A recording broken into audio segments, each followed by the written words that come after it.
We now welcome our second place finisher in the Stta-Green 200 here today at New Hampshire Motor Speedway, Kyle Busch, driver of the number 54 Monster Energy Toyota. Kyle, starting second, finishing second. Talk a little bit about your run here today in New Hampshire.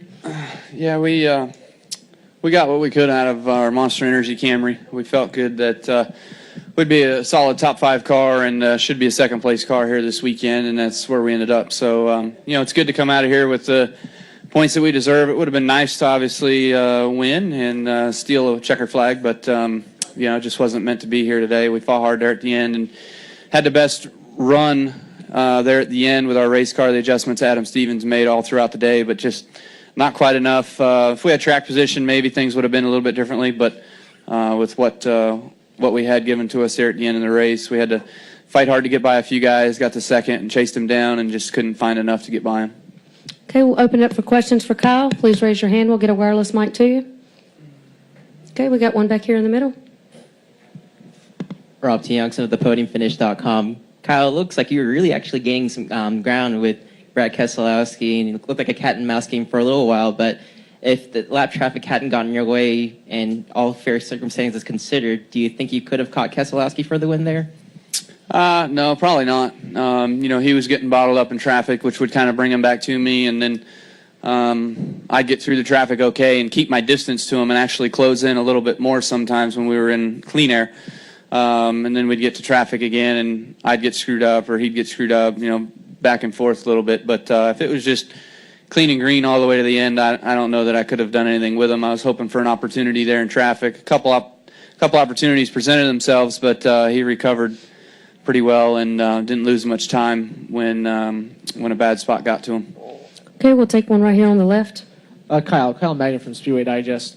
Kyle, you're splitting the 54 car with Sam Hornish Jr. this year, and there was a battle between your team and the 22 team, Penske team last year. I mean, do you ever think about that, with the owner's title? Because, the 54 is out ahead right now.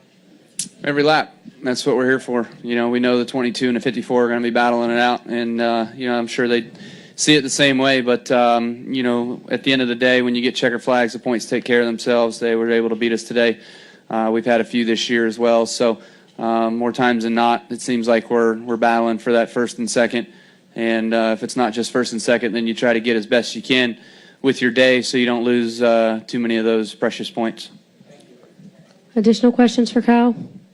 Okay, Dustin. Dustin Long, MRN.com. I just want to ask you about last night, the way your drivers performed in the truck race. And I know that the 51 was too low. If you found out or heard what the reasoning was for that, if that was mechanical or something on the track. Yeah, real proud of my guys. They're doing really good over there. Eric Phillips, Rudy, Jerry Baxter, all the guys have done a great job working on the stuff at the shop, leading their people. And then, the drivers have been doing their part as well, too. So Eric Jones had a good race last night. He wasn't great in traffic and, wasn't the best on the long run either, but he held on. He did a good job fighting.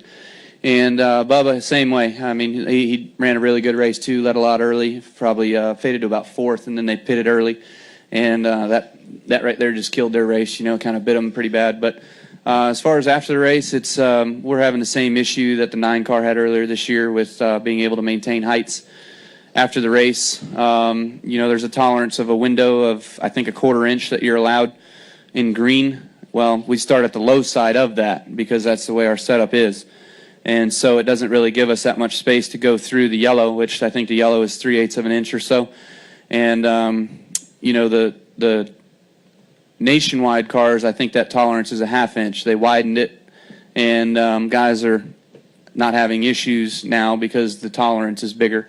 And our trucks seem to still be having that issue just because the tolerance window wasn't opened up as much as what nationwide is. So we're trying to get it the best we can. It's our front-end setup stuff. People know what we're running. They know what we're doing.